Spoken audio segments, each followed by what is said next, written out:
గ్రంథము 103వ అధ్యాయము 10-11 వచనంలో, He does not deal with us according to our sins, nor repay us according to our iniquities.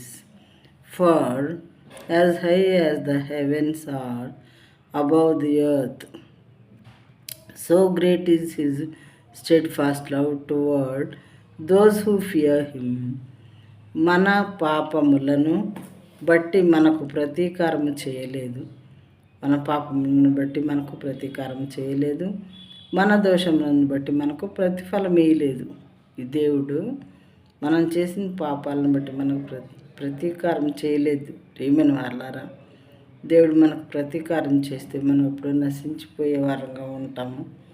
మన దోషములు ఎన్నోసార్లు దోషాలు చేస్తున్నాము, ఎన్నో తప్పులు, లెక్కలేనటువంటి తప్పులు, పాపాలు చేస్తున్నప్పటికీ సహించి సహించి సహించి ఈ నా బిడ్డ ఈరోజైనా తన ప్రవర్తన సరి చేసుకుంటాడేమో, ఈ నా బిడ్డ ఈరోజైనా తన ప్రవర్తన సరి చేసుకుంటుందేమో, వాడిని నేను లేకుండా చేస్తే భూమి మీద నరకానికి పాత్రుడవుతాడు, నా బిడ్డ నరకానికి వెళ్ళకూడదు, ఈరోజైనా సరి చేసుకుంటారేమో, ఈరోజైనా వాళ్ళ ప్రవర్తన సరి చేసుకుంటారేమో అని దేవుడు అంట మన దోషములను బట్టి మనకు ప్రతీకారం ఇవ్వట్లేదంట.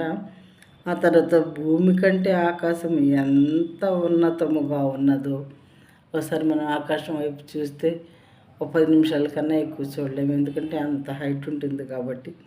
భూమి కంటే ఆకాశం ఎంత ఉన్నతముగా ఉన్నదో, ఆయన యందు భయభక్తులు గలవారి ఎడల ఆయన కృప అంత అధికముగా ఉన్నది.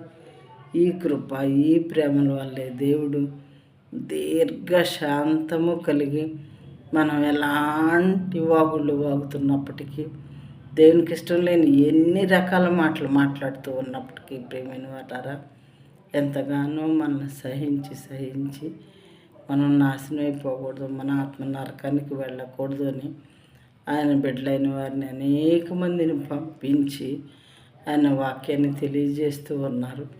పరలోకానికి మార్గం ఏది అని వినిపిస్తూ ఉన్నారు.